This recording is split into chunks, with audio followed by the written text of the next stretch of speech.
Muy, pero muy buenas noches. Muy buenas noches. Queremos darle la más calurosa bienvenida a este programa de música en 35 milímetros. Les estamos acompañando Jorge Hernán Echeverry, aquí desde la ciudad de Medellín, y desde Santiago de Chile, Hugo Moya. Hugo, buenas noches, ¿cómo estás? Hola Jorge, muy buenas noches. Un saludo a todos a nuestros amigos que nos están escuchando. Y muy bien, empezando la primavera aquí en el hemisferio sur. Ha estado muy bonito Ah, el tiempo estos últimos días. ¿ustedes tienen ya 2 horas por encima de nosotros? ¿O cómo es el proceso del horario allá, Hugo?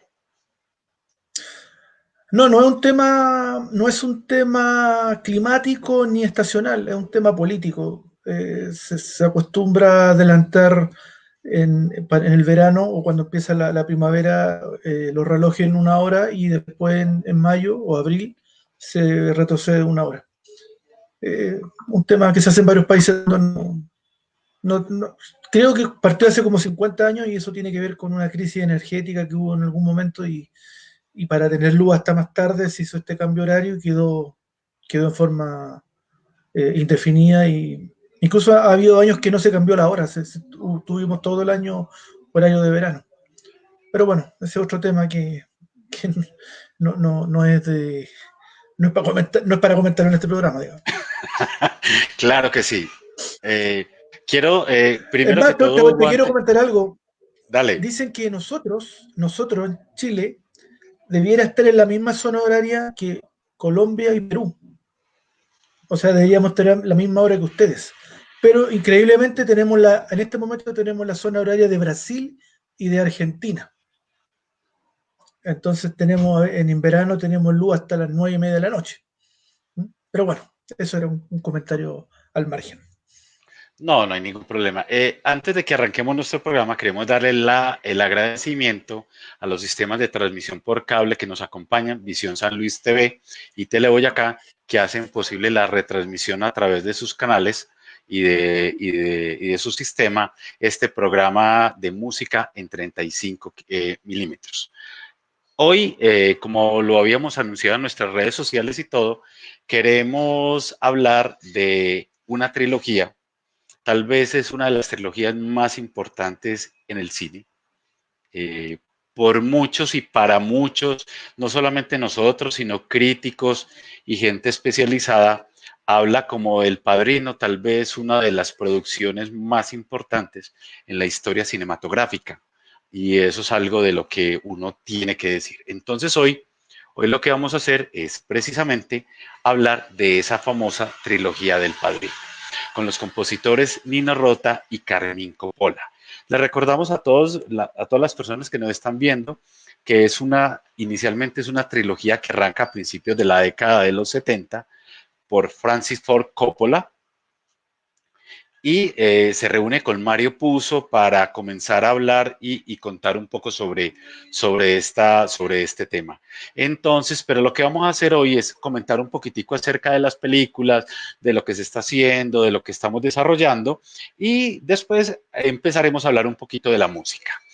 Para Hugo Moya, que está en Chile, es una de sus películas, es una trilogía, creo que las primeras son tal vez una de sus películas preferidas también, Hugo. Así que tienes la palabra.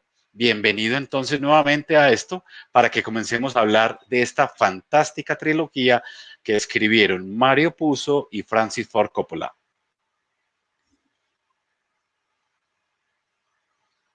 Gracias, Jorge.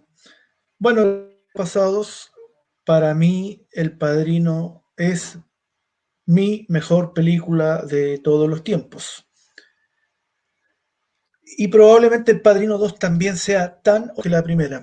Entonces, cuando yo digo que El Padrino es la mejor película de todos los tiempos, en el fondo estoy hablando de dos. Y yo, a mí, esta trilogía, la, la primera es el par de Padrino 1, Padrino 2, que son películas que tienen la misma estética, el mismo lenguaje, están ambientados en épocas pasadas y son de alguna manera continuas en términos que la distancia cronológica que hay entre la primera y la segunda película es muy poquito tiempo. Y dejaría la tercera como otro mundo, porque al ver las tres películas juntas y hice el ejercicio este fin de semana, realmente El Padrino 3 es una película muy inferior a las dos primeras. ¿De qué habla esta? Bueno, básicamente parte contándonos la historia de la familia Corleone, que es una de las familias mafiosas, de las 5 familias mafiosas más importantes de Nueva York, también está en los años 40, posguerra, y nos va mostrando cómo el poder va a pasar circunstancialmente, no planificado, desde el jefe de la familia, algo menos que pudiera hacerse cargo de esta familia, que es el hijo menor Michael. Y en la segunda película desarrolla un poco ya el imperio liderado dramáticamente, porque cada historia lo va conduciendo más hacia un fracaso de este hijo Michael Corleone.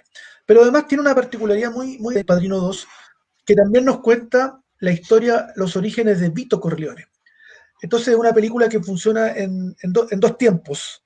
A principios del siglo XX, en 1905, 1909, no estoy seguro el año, que muestra toda ella de Vito Andolini, que cuando llega a Estados Unidos y pasa por inmigración, le preguntan cuál es tu nombre y dice Vito Andolini, niño de 9 años, y de dónde viene, vengo de Corleone, y el agente de inmigración le dice ya, Vito Corleone, y queda bautizado con ese nombre.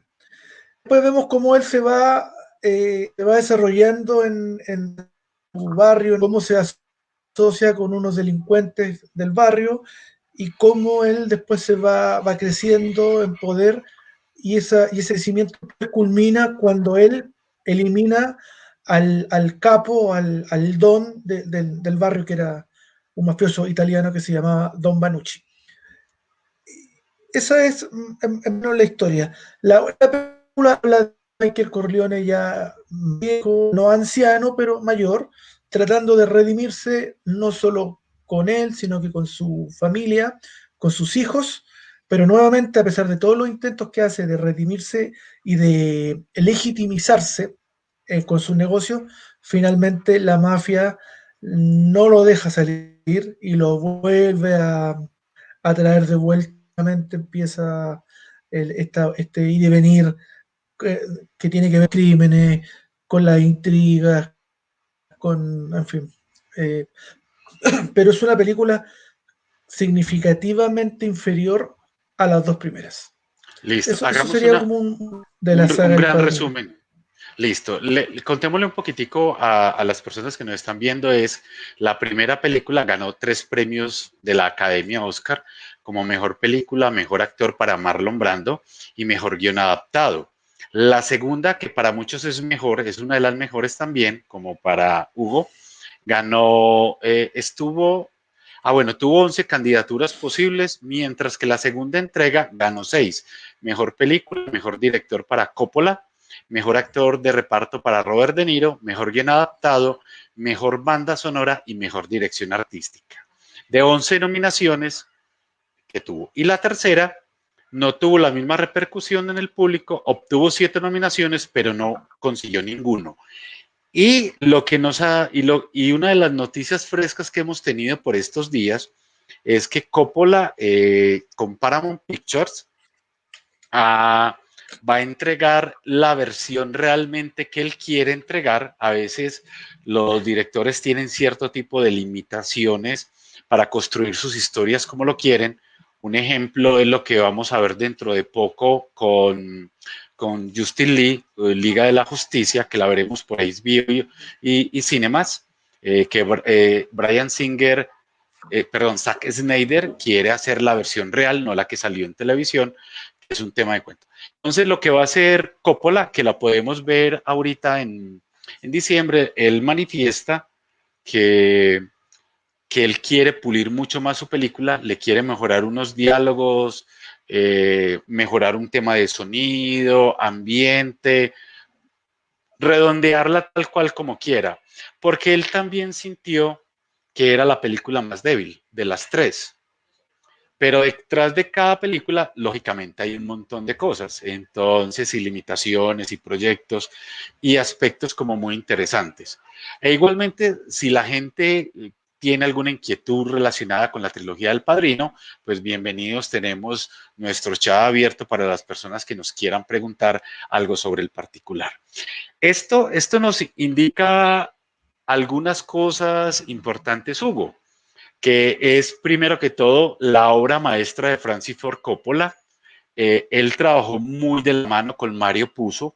En la primera película construyeron lógicamente el guión y definieron que Paramount quería producirla. Lo más curioso de esto es que querían producir una película tipo B de muy poco presupuesto y al final se encuentran con una serie de aspectos que convierten al Padrino en una gran obra maestra del cine internacional.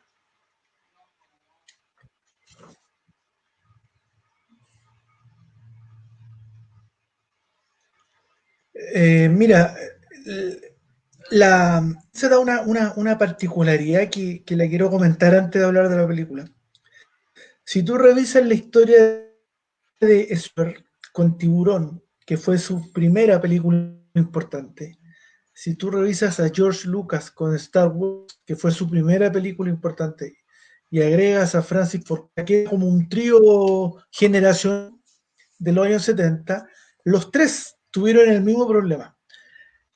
Absoluta desconfianza del estudio, temor durante toda la producción a hacer después, eh, reajustes presupuestarios, intervenciones de autores, intervención en los cortes finales de las películas, pero curiosamente, todas estas películas llenas de problemas en grandes éxitos, y no solo grandes éxitos económicos, sino que grandes éxitos artísticos. El Padrino no está exenta de esto. Francis Ford Coppola tuvo muchos problemas para hacer la película, permanentemente estaba con la sensación de que lo iban a despedir. El estudio le hizo una resistencia enorme al elenco. Ahí está Marlon Brando en la imagen. El estudio no quería a Marlon Brando porque Marlon Brando tenía la fama de ser un actor muy conflictivo y no lo querían tener en el elenco. Tampoco Al Pacino porque lo encontraban que era un actor sin experiencia, desconocido y muy plano, que no provocaba ninguna emoción, que era un personaje que no iba a trascender. A James Caan, que aparece al fondo de la imagen, lo probaron para el papel de Michael, que es el papel que finalmente hizo uno, y para el papel de Santino, que es el papel que hizo eh, James Caan, trajeron a Robert De Niro para probarlo. O sea, hubo una serie de que hizo que fuera un tanto pillesco filmar la película. Y en un contexto donde Francis Ford Coppola, por ser muy joven, probablemente los productores sentían que lo podían manipular y manejar a su manera. Y en ese contexto también estaba eh, Francis Ford Coppola, mejor dicho, eh, propuso contratar a Nirota básicamente porque él no Rota le iba a poder dar ese sonido más para una Italiano. película o una, bueno, en ese tiempo era familia italiana en los Estados Unidos. Listo. Y hay un dato ahí que me parece Dije muy, otra cosa, me equivoqué. Sí, no te era un preocupes, Hugo. compositor italiano para una familia. Listo. Pero lo más curioso, Hugo, del tema en esta primera película, para que la gente se vaya como adentrando, es que el jefe de producción del estudio había contratado por su cuenta a Henry Mancini. Mancini es uno de esos grandes compositores que ha tenido el cine, pero lo que tú dices, Coppola quería poner un compositor italiano que diera la sensación en Norteamérica de lo que quería. Entonces hubo un tema ahí de divergencias y para Coppola en su momento, Nino Rota era el compositor ideal. El compositor que es nacido en Milán, Italia, ya murió en el año de 1979, creó lógicamente esa música original, pero también utilizó extractos de su banda sonora para una cinta llamada Fortunella en 1958. Y les contamos que Nino Rota, vamos a mostrar enseguida una imagen de Nino, era el consentido de uno de los grandes directores de cine de Italia llamado Federico Fellini.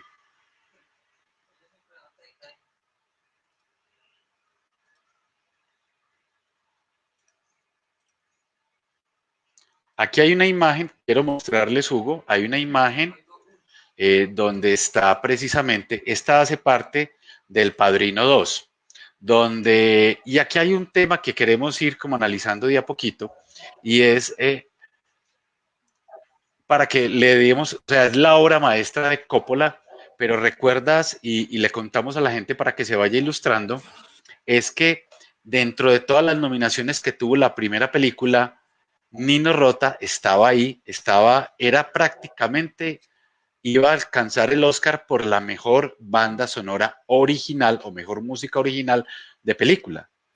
Pero unos días antes o unas horas antes, hasta donde yo tengo entendido, se dieron cuenta de que el tema principal del Padrino no era original de la película, sino de una cinta de 1958 llamada Fortunella, por lo cual le quitan a, le quitan a Nino Rota el tema, pues le quitan el Oscar y se lo dan a otro compositor llamado John Addison por otra banda sonora que no estaba pues ahí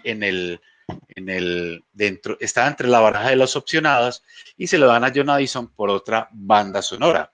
Entonces, esa es una de las particularidades que como importantes para que la gente vaya como entendiendo esto, Hugo.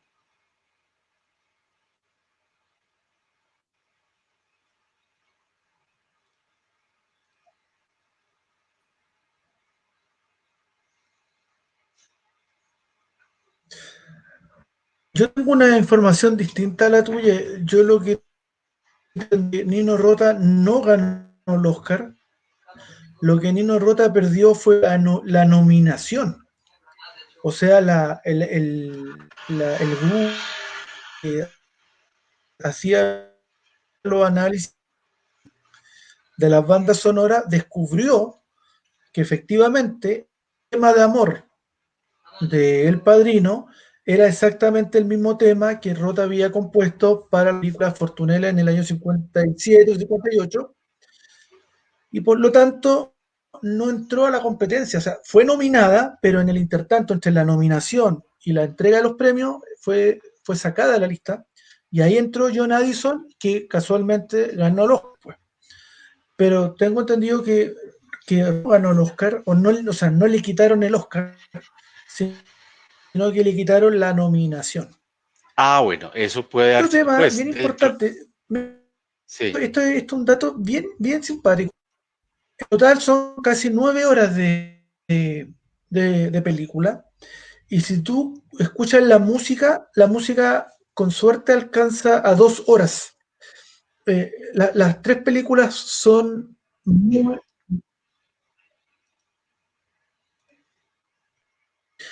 pero eso puede ser un problema de la edición del disco. Pero cuando tú ves la película te das cuenta que es poca música la que se escucha en las tres películas. Bueno, sí, yendo ya al tema más concreto de Nino Rota, otra anécdota. Dice que Francis Ford Coppola viajó a Italia con la primera copia de la película para sí, señor. mostrársela a Rota para que empezara a componer los temas que representaran a personajes o a situaciones. Pero también yo leí en una página bastante confiable que en realidad Francis Ford Coppola fue bastante dominador del tema musical, y esa es una de las causas por la cual la película no, y es una de las causas por las cuales tampoco tuvo un gran desarrollo musical. Siendo concreto, El Padrino tiene la primera película, la banda sonora completa se basa fundamentalmente en tres temas. El primero, que es el Vals del Padrino, que es el tema que representa a la familia, la tradición italiana, a Vito Corleone, a su poder, a su lado bueno como a su lado siniestro.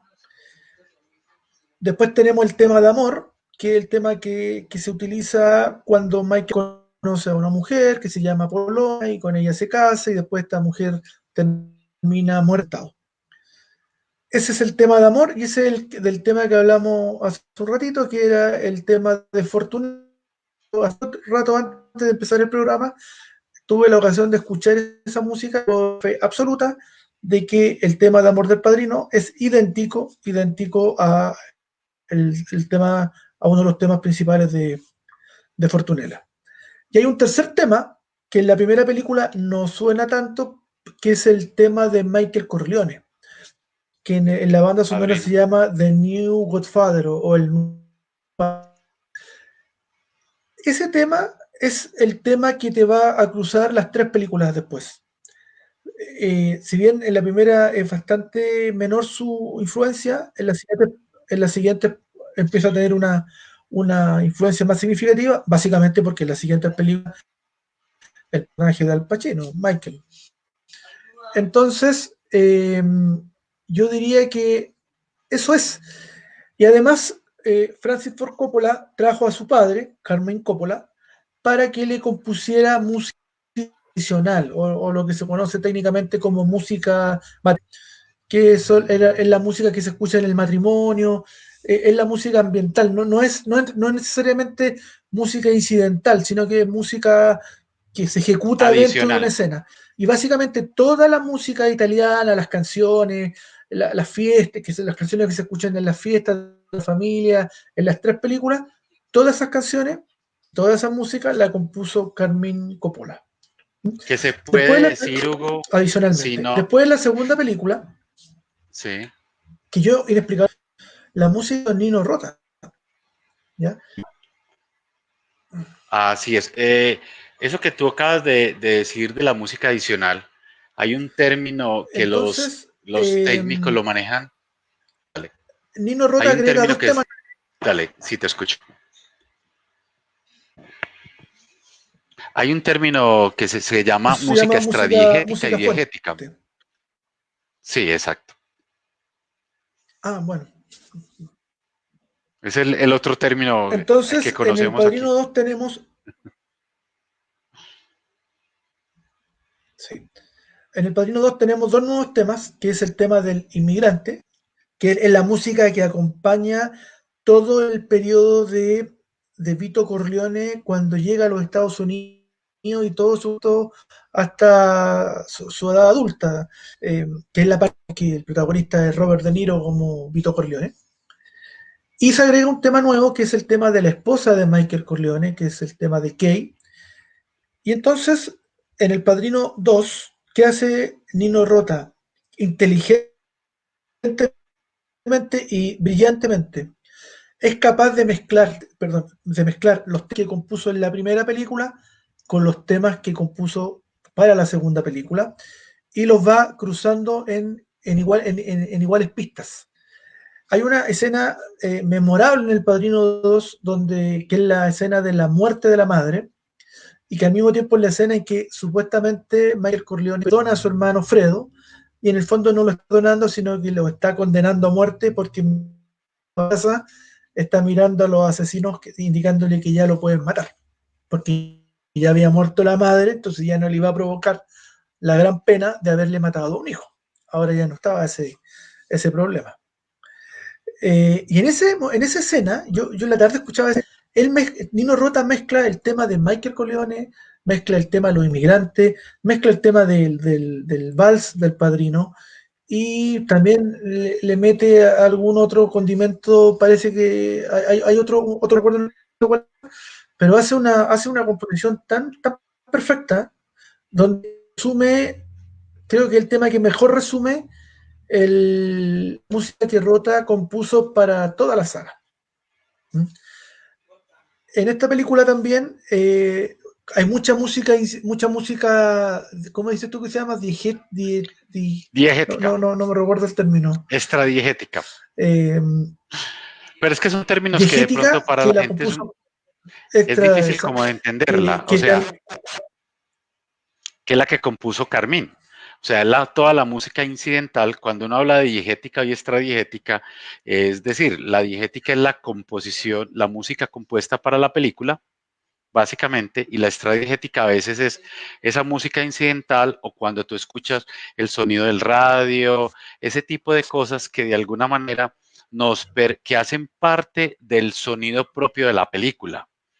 Es un término pues un poquito más técnico, pero como para darle como a entender a la gente que lo comprenda un poquito. Ahí quería, Hugo, aprovechar, claro, y acá como el tema está muy orientado a una familia italiana, sí, tienes toda la razón, Hugo. Yo quería aprovechar para leer aquí dos cosas que me no te escuché parece lo último importante. que dijiste. Ah, bueno, ¿ahí me estás escuchando bien o tenemos problema de conexión? Aquí está titilando un poquitico ahí Sí. como el internet. No, se nos está Bueno, entrecortando el audio, pero sí. Mm, listo. sí. Voy primero a complementar un poco parte de lo que tú dijiste, que me parece muy interesante, y es como dos aspectos que son, me parece que son muy claros. Parte de la música incidental que construye Carmín se llama Se la luna me mare y la aria curubino, pues son un tema son unas músicas adicionales. Igualmente la banda sonora siempre es muy corta, por lo que tú decías, Coppola, a pesar de que viaja a Roma, habla con Rota, pero más o menos lo moldea mucho como en las intenciones y en el estilo de música que quiere. Creo que parte de su formación también está inducida por su padre que es un compositor, entonces más o menos creería yo que le da como una idea de lo que él quiere. Rota le pide permiso a él también para... Hay cosas muy interesantes que yo también leí, Hugo, y que me gustaría como decírselas también a las personas que nos ven. Y es, el vals es tal vez, cuando tú manejas el tema de la tradición, él reúne prácticamente toda la esencia del sabor italiano en una comunidad italiana en Norteamérica, lo que tú dices. Y la crítica internacional habla de cosas muy interesantes en su momento. The Daily News Post dice que el tema principal de Rota era porque El Padrino estaba cerca de ser la película norteamericana perfecta. Eh, Peter Barzonigi escribió para The Times que la banda sonora del Padrino fue capaz de valerse por sí misma. Elaboró la banda sonora afirmando que era extremadamente evocadora y que se ajustaba al periodo de tiempo en el que se estableció la película. Eso me parece que es importante como destacar porque siempre hay un aspecto clave y es cuando tú escuchas el tema del Padrino, ahí mismo lo identificas. Un leitmotiv muy claro a través de tres elementos claves que tú dijiste y que igualmente son importantes como para resaltar de este compositor que era un genio. O sea, Nino Rota era un genio.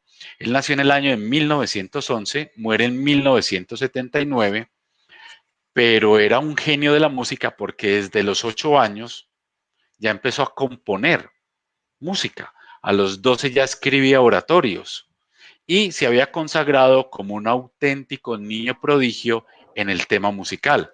En 1923 entra en el Conservatorio de Milán, donde estudia con el maestro Giacomo Orefesi, y 3 años más tarde se traslada a la capital italiana, es decir, a Roma, para estudiar con Casella y se gradúa en el año de 1929.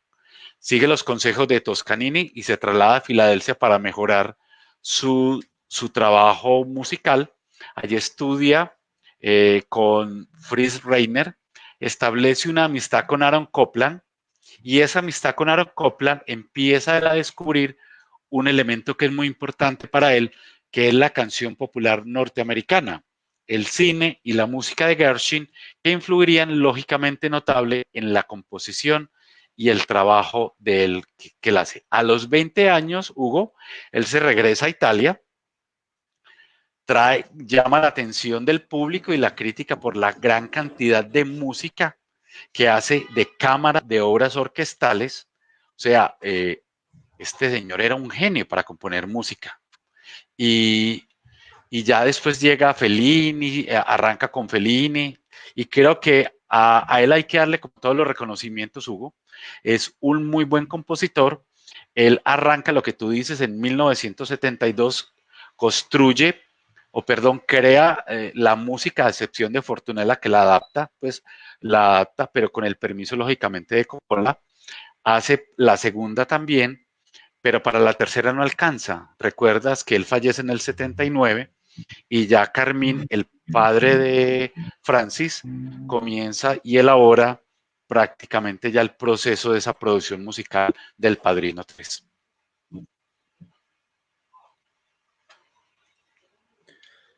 Mira, si escuchas la música que Nino Rota le compuso a Fellini, tú podrás descubrir una música muy italiana, pero muy, muy, muy típicamente italiana. Son bandas sonoras que tenés que escuchar más alegres, más festivas que El Padrino. Y, y precisamente ahora escuchando Fortunella, me di cuenta que era muy, muy, muy alegre, muy, muy, muy vivaz. Produce gusto escucharla. Ahora, tú estuviste leyendo unos comentarios de algunas reacciones de algunos críticos norteamericanos. Hay una Sí, frase que la voy a leer porque no me la sé de memoria, que dice que si se redujeran los elementos de la trama del Padrino a sus ingredientes más básicos, esto sería la tradición, el amor y el miedo. La banda sonora de Rota para la película encarna a la perfección estos tres aspectos de la historia. Y yo creo que esa es una frase que resume muy bien lo que fue la música de Rota para el Padrino 1 y el Padrino 2. ¿Mm? Y en el Padrino con mucha más presencia sinfónica, una banda mucho más elaborada. La primera fue más íntima, con menores cantidades de instrumentos, con mucho instrumento tradicional, sobre todo en las escenas de Italia. Pero está bien, eso es lo que se buscaba, tratar de mezclar la música italiana con el concepto americano, y probablemente el tema el vals del Padrino tiene eso, tiene un poco de esa cosa italiana, pero también mezclado con la americana en términos de interpretación, en términos de sentimiento, y eso muy bien llevado a la escena de la película, por cierto. Y respecto a lo que Claro, pasó en El Padrino 3, en el año 1990, efectivamente, Carmín Coppola se hace cargo de la música, él reutiliza muchos temas todos los temas de Rota, todos los reutiliza, pero lo reutiliza muy poco. La película se basa fuertemente en la música, ¿sí? Música italiana, y el último cuarto de película es casi toda la banda sonora es la música de caballería rusticana, por lo tanto no hay banda sonora exacto. ahí. Entonces lo que Carmín Coppola compone para esta tercera película son dos temas. Uno, que no está claro que lo compuso él, porque está basado en una canción de Harry Connick Jr. que la arregló Lenny Niehaus, que era el habitual colaborador de Clint Eastwood, Sí, y también el tema de Vincent, pero es un tema que aparece una vez en la película y nadie se acuerda de él. El resto son reutilizaciones de la música que compuso Nino Rota. Y la crítica que le hacen es que en realidad fue un desaprovechamiento imperdonable que no se le diera una continuidad a la película. Estoy de acuerdo, porque cuando tú escuchas la banda sonora del Padrino 3, además los temas de Rota se escuchan mal, o sea, bien ejecutado, tiene la que tenían en las películas anteriores, tan desgano, como esta música no la hice yo, así que voy a interpretarla de una forma menor, voy a tratar de que no se note mucho. Y, y la verdad que es profundamente notorio. A mí me sorprendió hoy día cuando escuchaba la música, el disco, la fineza o la ligereza con que se interpretan temas emblemáticos de la saga. Incluso el tema del inmigrante aparece en una secuencia que no tiene ninguna conexión con el inmigrante, pero es por cumplir. Hay que colocarla porque es parte de la tradición.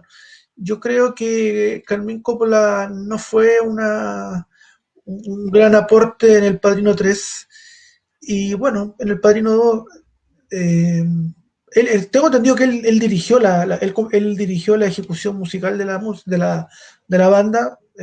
Nino Rota no estuvo involucrado solamente estuvo involucrado en la composición, pero no en la ejecución. Eso mira, es lo y que te puedo comentar.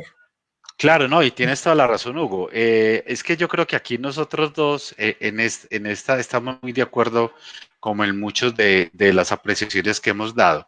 Y es tanto así que es tanta la influencia de Nino Rota que prácticamente sus tres temas que ya lo hemos reseñado terminaron en parte definiendo el sonido de la música de las películas que se realizaban sobre el tema de mafia.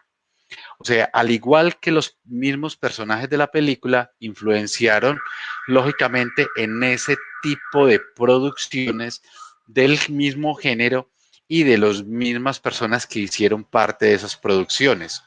O sea, fue tanta la influencia de Nino en ese aspecto que es bueno como destacar y volvemos y reiteramos. Si la base de la trama del Padrino está en sus elementos básicos son, para él fueron la tradición, el amor y el miedo. Y la partitura de Nino Rota encarna perfectamente estos tres aspectos en las películas o en la historia, incluyendo el licenciar o 10 o más piezas. Aquí hay un tema, es que basó muchos de sus sonidos en algunas de sus piezas y le dieron como la connotación importante. Pero son esos temas de Rota para para la primera película que se convirtieron en los sonidos más duraderos de la franquicia, hasta el punto de ser interpretados con nostalgia en muchas partes, en las calles de Europa, lo vimos y lo sentimos en muchos temas y cuando lo escuchamos por alguna razón identificamos el mismo. Y ahí volvería, ¿te acuerdas, Hugo? Un aspecto clave de lo que hablamos la semana pasada con la música de Williams y de Zimmer con Superman, que era ese leitmotiv muy claro. Aquí la música del Padrino es muy clara, es un vals muy bello, es un sonido muy claro, es un sonido que tú lo identificas a lo largo de la historia. Es de esos sonidos que perdurarán por siglos. Es lo mismo que el tema central de Superman por John Williams perdurará en los siglos. Es básicamente eso. A eso quería como referirme por la importancia del trabajo y la connotación que desarrolló Nino Rota en esta producción. Yo cuando era muy niño me acuerdo que se reconocía como el tema emblemático del Padrino el tema de amor, el tema Claro, exacto. de Michael Corleone en Sicilia, y que el tema que Rota se autocopió de Fortunella. Y la verdad es que no, el tema emblemático no de la saga, de la primera película, es el vals del Padrino, que después va apareciendo menos en la siguiente película, pero el tema que cruza toda la saga es el tema de Michael Corleone, que es cuando se convierte en el padrino de la familia, y que no es tan conocido, curiosamente. Ese tema de Michael Corleone te diría que es como el equivalente al tema de la fuerza en Star Wars, que está en las 9 películas. El único tema que se repite en las 9 películas de Star Wars, acá el tema de Michael es el tema que se repite en las 3 películas. Lastimosamente, en la tercera, siendo una película de Michael Corleone, Carmen Coppola reduce bastante su participación. La música de Michael la Lo reduce limita mucho mucho. en la película. Sí, lo Sí, limita mucho. realmente Y eso tiene que ver. limita mucho. Él limita mucho Sí, el trabajo musical de Nino. Es una falla, porque creo que Rota podía haber explorado otro tipo de sonidos para esa magnífica película. Creería yo. Coppola sí limitó mucho el trabajo de Nino por lo que he leído. Y es una falla porque realmente la banda sonora es muy limitada en tiempo y en duración. bueno, ahí hay otro tema. Fíjate que en un comentario leía que con las capacidades y habilidades y experiencia que tenía Nino Rota, ¿por qué no lo dejaron a él componer la música fuente, la música típicamente italiana? Si él era italiano también. Sí. Y solamente escuchando lo que él hizo para Fellini, a ti te da señales de que él perfectamente podría haber compuesto la música. Tú tenés la palabra. ¿Cómo es la música? Se me olvidó la Extradiegética palabra que tú o utilizas tú. diegética. Diegética. Esa. Y, y en oposición a eso, ¿qué hace Francis Ford Coppola? Le entrega eso a su papá, a Carmine Coppola. Mira, vi un documental, el making of del Padrino. Ahí Sí. es donde me enteré de todos los problemas que hubo de producción, de la resistencia al estudio, de que Al Pacino siempre. Al Pacino cuenta que él siempre creyó que lo iban a despedir, incluso en algún momento estuvo dispuesto a renunciar, porque él dice a mí, a nadie le gusta estar donde no lo quieren. Y él sentía que todos los días iban los productores y a poner caras o gestos de desagrado o de desaprobación de su interpretación. Y él siempre pensó que lo iban a despedir en algún momento. Y, y dice que cuando cambió todo fue cuando filmó la escena en que él mata a Soloso y al policía, que es una escena emblemática del Padrino. donde ahí toma el poder, o sea, no lo toma en ese momento, pero ese gesto hace que se convierta en un personaje respetable y deje de ser el hijito menor, el niño bueno, hermanito, el hermano ejemplar. Hay una escena muy bonita en que está Michael Corleone ya a cargo de la familia y se junta con su padre Vito Corleone, que ya está muy anciano, y él le dice, ¿por qué llegamos a esto? ¿Por qué, ¿Por qué tú te hiciste cargo de esto? Cuando yo para ti tenía otros planes. Yo en ti veía al gobernador Corleone, al senador Corleone. Y Michael Corleone le dice, es lo que tocó. ¿Ah? Y en el fondo, de quien menos esperaba que tomar el control, finalmente lo. Y bueno, volviendo al tema anterior de Carmen Coppola, bueno, Francis Ford Coppola tiene esa cosa, pues, tiene esa hambre y siempre la tuvo a su familia. Pero él lo declara, en el documental que yo vi, él lo declara abiertamente. ¿Por qué yo no voy a trabajar con mi familia? Si es lo que más quiero, que no hay nada que me haga más feliz que trabajar con mi papá en la música, con mi hermana Natalia Shear como Connie Corleone. Después en la película actúa su hija, Sofía Coppola, como la hija que de fue muy Corleone. criticada. Familia.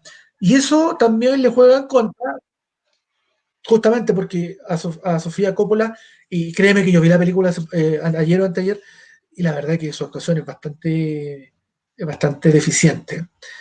Y bueno, y de hecho La, ella no ni siguió la niña actuando, de ella después se papá. retiró. Y hoy día se dedica a producir y a dirigir, y a dirigir. Sí. Y lo hace bastante bien. Bueno, de hecho, Sofía Coppola, que es Mari Corleone en El Padrino 3, ella misma es el bebé en escena del bautismo en el padrino, en el primer padrino. O sea, siempre ha estado vinculado a la película, desde que nació hasta sus 20 años. Eh, pero yo resumiría que la música del padrino son dos temas. Básicamente el tema de amor, que es el más popular, el más famoso, el que la gente reconoció. De hecho cuando se estrenó El Padrino, ese tema fue súper exitoso en términos de ventas. Se vendió como single y tuvo una venta bastante importante. Y tú dijiste hace rato, para muchas generaciones, sobre todo europeas, ese tema es como es como para sus relaciones afectivas. Esa música como que lo representa o los retrotrae les provoca una evocadora respecto de su propia relación afectiva.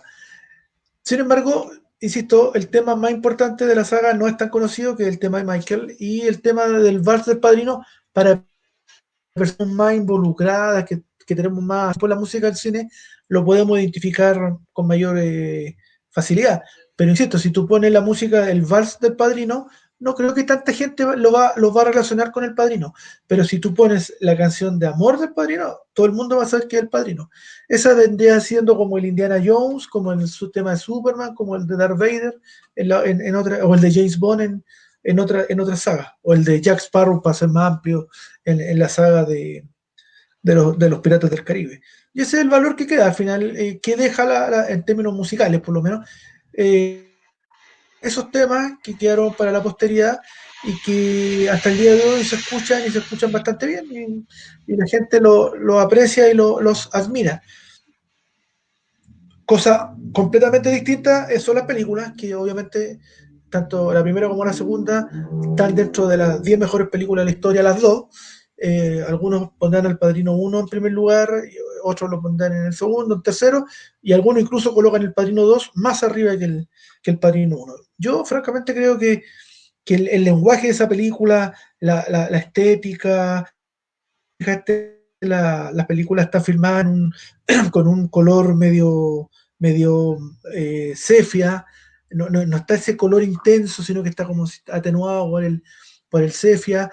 Es una película que refleja muy bien la época y la oscuridad y lo grisáceo del guión y de la historia. No te olvides que esta es una historia que va mostrando no el ascenso de la familia Corleone, sino que va mostrando el descenso a la que lo lleva el heredero, Michael, y todo lo que va pasando en ese descenso, porque esta película tiene tragedias totales, o sea, eh, Michael Desde mata la, a su hermano porque lo traicionó, en la tercera película matan a su hija en un atentado que era contra él, pero terminan disparándole a la hija.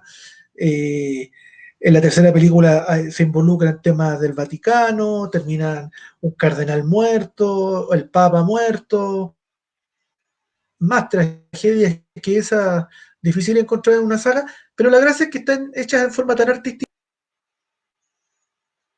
Sí, ahí se nos fue un momentico la señal de Hugo en este momento. Pero sí queremos como decirles igualmente a todas las personas que nos están viendo que esta cinta, lógicamente la trilogía del Padrino, hace parte lógicamente como de ese proceso. Vamos aquí ya nos regresa Hugo nuevamente.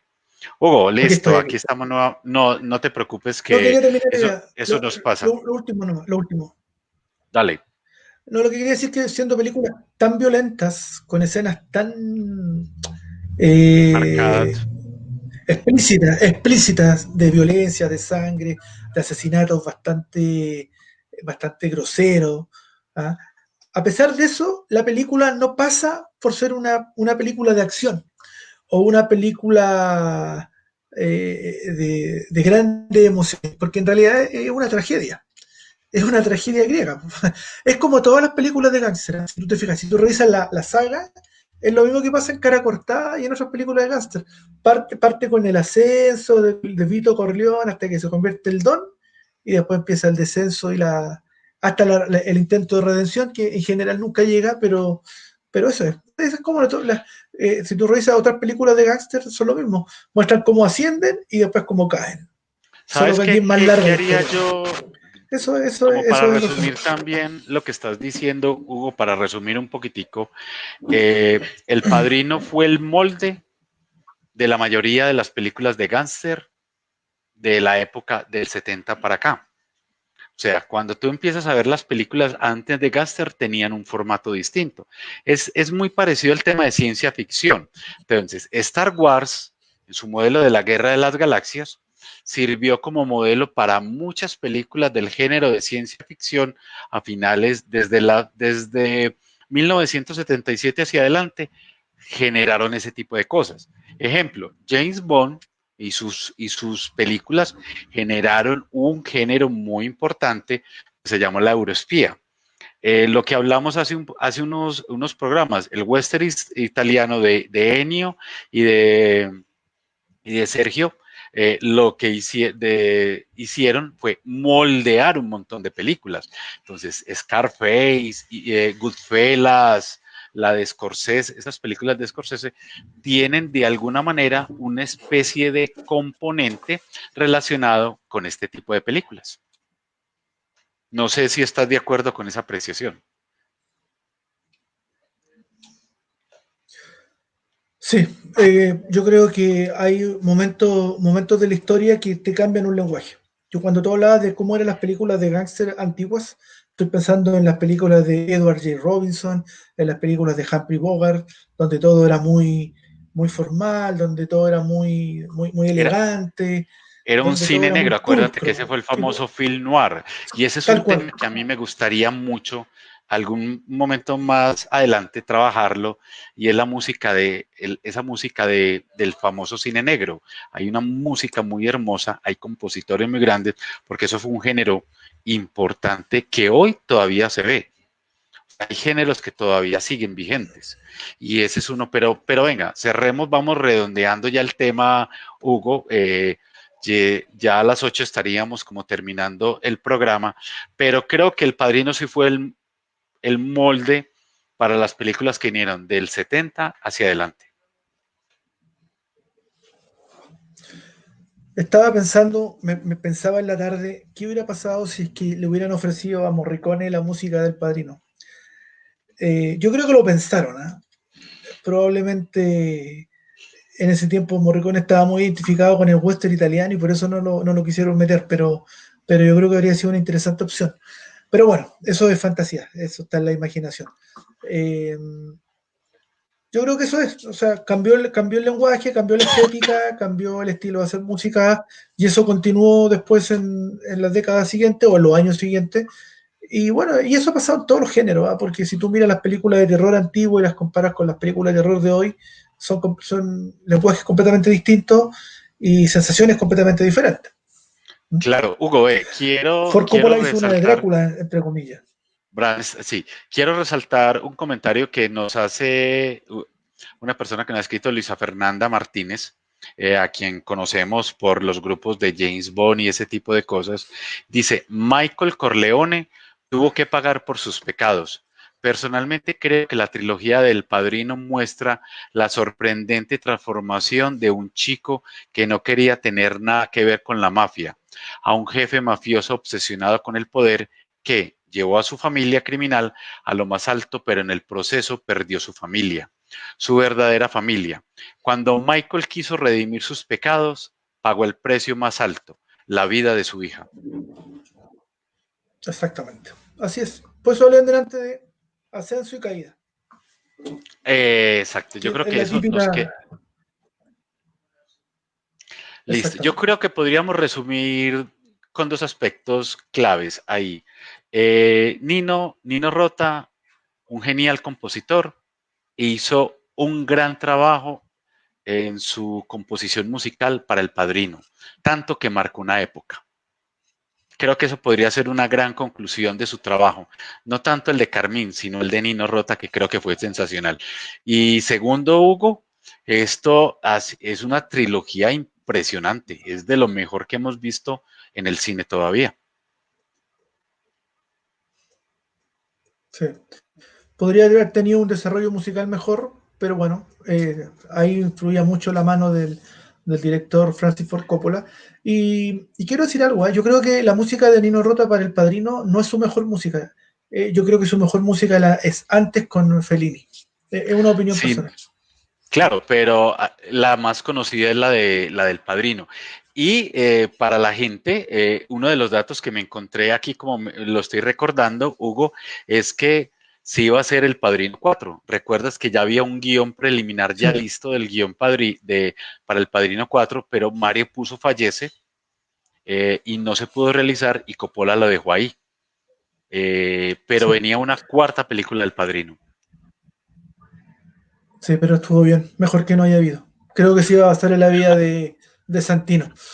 Es que es que cuando tú llegaste tan alto, lo único que te queda en la siguiente es caer. No hay más, no hay más. ¿Mm? Eh, Hay que ser claro, ¿ah? Francis Ford Coppola hizo El Padrino 3 porque tuvo un montón de fracasos y esos fracasos lo dejaban en la ruina, necesitaba rehacerse económicamente, porque él se negó varias veces hacer la tercera película. Paramount se la venía ofreciendo hacía mucho rato, y él se negó, pero cuando él tuvo un problema económico, ahí decidió aceptar. Esa es Listo. la verdad oficial reconocida por todos. Sí, sí, es un dato muy interesante. Sí, tenía muchos problemas económicos, tuvo algunos fracasos cinematográficos, tuvo unos grandes aciertos también de sus producciones. Hablamos de Apocalipsis Now, donde estuvo lógicamente con Carmín y estuvo con Marlon Brando para la época en su momento, pero sí tuvo muchos fracasos, sí. Yo creo que sí. Hugo, tenemos una sorpresa como para todos para las personas que nos están siguiendo, nuestros televidentes, oyentes o internautas, es que el próximo programa vamos a hablar de una dupla que nos gusta mucho, a los dos estuvimos, y es Alan Silvestri, el compositor norteamericano, con Robert Zemeckis, con quien hizo Regreso al Futuro, estamos hablando de Forrest Gump, hablando de Una mente brillante. Una mente brillante, y vamos entonces a hacer un especial el próximo martes sobre esta. Esa dupla que dio también mucho, ha dado muy buen resultado. Además, particularmente para mí, Alan Silvestri es uno de los grandes compositores, para mí. Te quería comentar una última cosita. Tú hablaste de Apocalipsis Now. Sí, Esa película yo no la tolero. no la tolero. Incluso bajé, tuve su música y la eliminé. Es la única vez en mi vida que yo eliminé una banda sonora, porque muchas no te gustan, pero yo igual las dejo como archivo, como parte de mi colección. Pero la de Apocalipsis no la quise guardar porque nunca más la quería volver a escuchar, porque realmente para mi sensibilidad era intolerable. Tampoco no duré más de minutos mirándola porque realmente no me gustó, no era para mí. Frente a otra película de Eso es, Francis Ford Coppola, que hay que reconocérsela, Drácula, de su Bram película de Stoker. Drácula, la encontré espectacular. Y otra más que Bram Stoker, y la otra es la de Peggy Sue se casa, que también tiene una música de Peguiso. John Barry preciosa, Ah, bueno. eh, y que también la dirigió, y ahí nuevamente con su familia, con su sobrino Nicolas Cage. Ah, sí, es el sobrino. Pero aquí sí, John Barry, estamos esperando a que nos llegue nuestro compañero Jorge, Jorge Tórtora. Pero John Barry merece unos capítulos aparte que los vamos a hacer mucho más adelante. Hugo, un placer estar nuevamente contigo. Hoy hemos tenido un programa muy interesante. Hablamos de una de las trilogías más famosas del cine, de Francis Ford Más Coppola y tranquilo, con la música de Nino Rota. Muchas gracias, Hugo. exactamente. Bueno, Bueno, nos veremos y el próximo agradezco. martes hablando de Alan Silvestri y su asociación. Listo, muchas gracias de verdad, Hugo. E igualmente agradecer a todas las personas que nos han acompañado, que nos han seguido en esta transmisión. Esperamos que les haya gustado el programa. Siempre estaremos tratando como de mejorar en nuestros aspectos y lo único es dejarlos a ustedes con nuestro cabezote de despedida y agradeciéndoles lógicamente su atención y sus deferencias con cada uno de ustedes. Feliz noche para todos.